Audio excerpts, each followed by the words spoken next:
Good morning, dear students.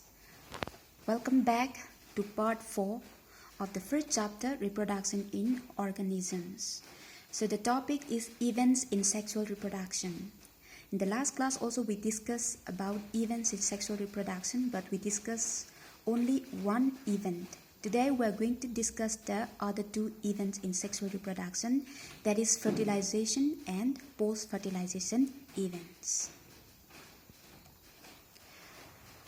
Fertilization. What is fertilization? Fertilization is the fusion of gametes.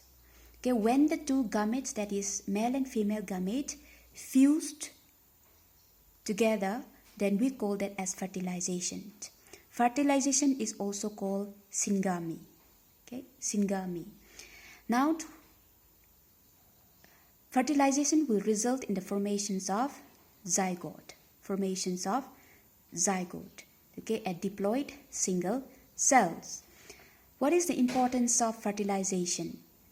The importance of fertilization is the formations of zygote, because in the organisms that reproduce by sexual method, the life begins with the formation of single cells called zygote. This is the simple diagrams of fertilization. Now we have two gametes. Let's say this is male gametes and this one is female gametes. You can see that the two gametes are haploid because it is denoted by single end. Haploid, that means they have only half number of chromosomes. Suppose if the parents have 46 number of chromosomes, then the gamete will have half of it, that is 23. Now these gametes will come and fused together and undergo fertilization. And what it will form, you know, it will form zygote. And zygote will be 2N, that is diploid. Now we said that fertilization is very important for the production of offsprings, right?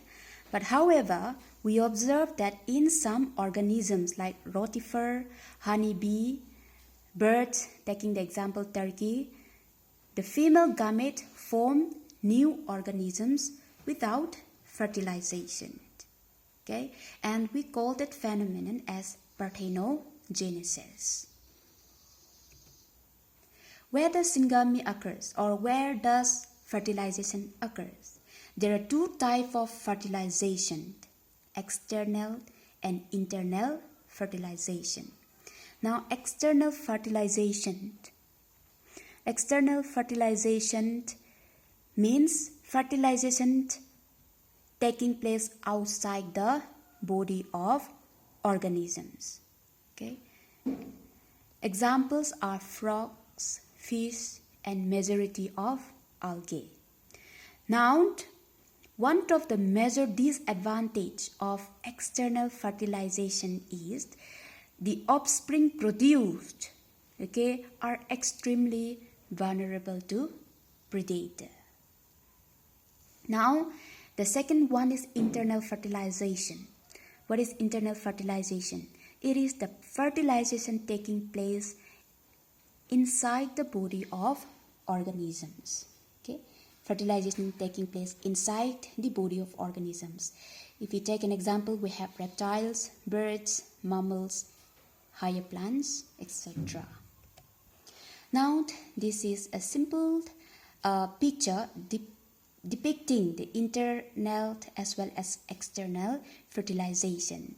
Now, if we look at the left-hand side, we see two fishes, okay, salmon. You see the first one is a female.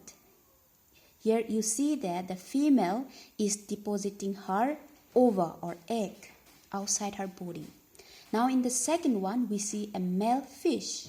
Okay, this male fish will also release his sperm outside his body on the water. Okay, now the sperm will swim towards the egg for fertilization. Now the picture on the right hand side is the picture indicating the internal fertilization. Now you can see a copulation between a cock and hen. Now the cock will deposit his sperms on the body of the hen, and inside the body of the hen itself, the gamete will fuse and undergo fertilization. Since the fertilization takes place inside the female body, that is hen, this type of fertilization is called internal fertilization. Now we go to the next one, that is post-fertilization events.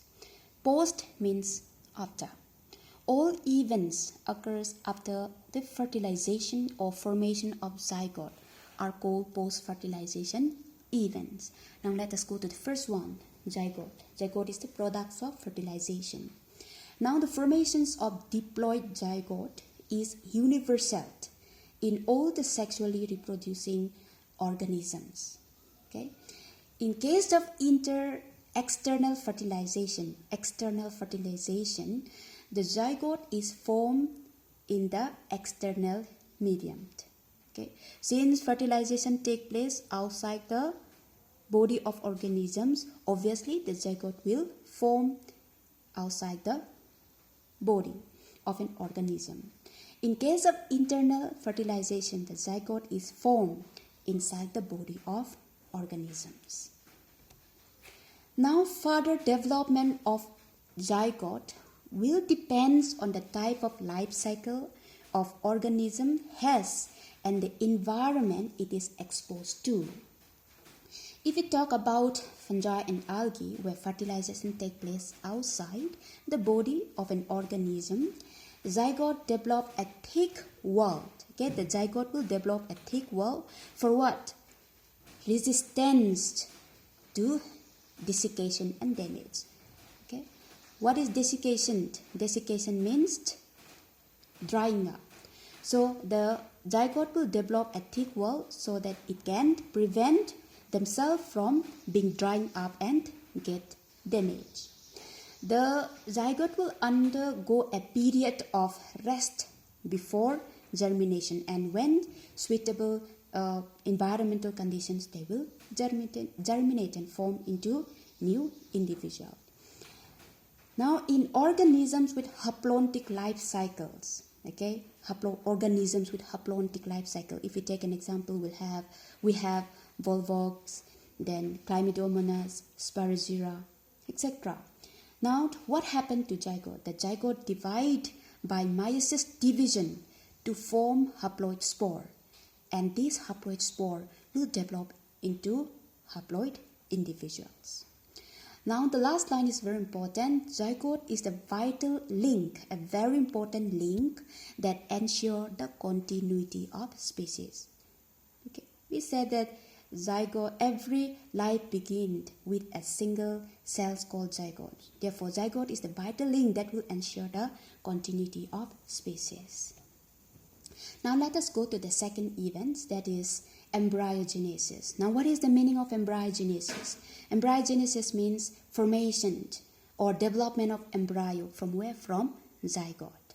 During this embryogenesis, the zygote undergoes mitotic cells division and cells differentiation. What is cells division and cells differentiation for? Now in case of cells division, this cells division will help increasing the numbers of cells in the embryo. Okay, we said that zygote is single cells. Okay, these single cells will undergo successive mitotic division and increase the numbers of cells. Now cells differentiation. Okay, cells differentiation helps group of cells to form specialized tissues and organs so that they perform specialized function to form an organism. This is the overview pictures of somatic embryogenesis. Now this side, the two picture is the fertilization, and these green colors pictures are the embryogenesis. Now we have female gamete, okay, and beside that we have male gamete. Now these two will fused, okay, and produced a single cell called zygote. Okay, now single cells will undergo mitotic division and increase the number and finally develop into an embryo. Now animals are categorized into oviparous and viviparous. This division is based on where the zygote development take place, whether outside the parent's body or inside the parent's body. Now let's look at the first one. Okay, first one, oviparous. Oviparous animals lay fertilized eggs, and these eggs are usually covered with calcareous shell for protection. Now the developments of zygote take place outside the parent's body. Therefore, since the fertilized eggs is already lay outside, therefore the zygote development will take place outside the parent's body. Okay, example are bird, reptile, etc. Now viviparous. In viviparous, animals give birth to young one. Okay, the animals will give birth to young one. Now the zygote develops into young one in the body of female organisms. That means zygote develop inside the female body. Okay, examples, majority of the mammals including humans come under viviparous animals. Now the chances of survival of young one in both the cases, if you compare the young one in both the cases, the young one of viviparous has a greater chance of survival because of proper embryonic care and protection. This is the picture showing oviparous animals and viviparous animals. Okay, see, in oviparous animal we have chicken, and you see this is the egg. Okay, covered with shell. Inside the shell, a zygote developments will take place. Okay, we have lion here in viviparous animal. This lion will directly give birth to young one. In flowering plants, zygote is developed inside the ovule. Okay, zygote develops into embryo and the ovules develop into seed. The ovary develops into fruit with a thick wall called pericarp for protection of seed. Now look at the picture. This is the ovule. Okay, this structure is the ovule. Inside the ovule we have an egg. Now during reproduction, the sperms or the male gametes will come down, okay, to the ovule and fused with the egg and form zygote. Now what will happen to the ovule? Okay, the ovule will directly develop into seed, and the ovary, okay, you see this is the ovary, the ovary will develop into fruits. Now these fruits, now look at the fruit here. The fruit has got a thick wall called pericarp. Okay, here exocarp, mesocarp, endocarps. These three, okay, walled together is called pericarp. Now this pericarp will protect the seeds. So with this we come to the end of chapter 1. So in the next class we shall start with chapter 2. Thank you for watching.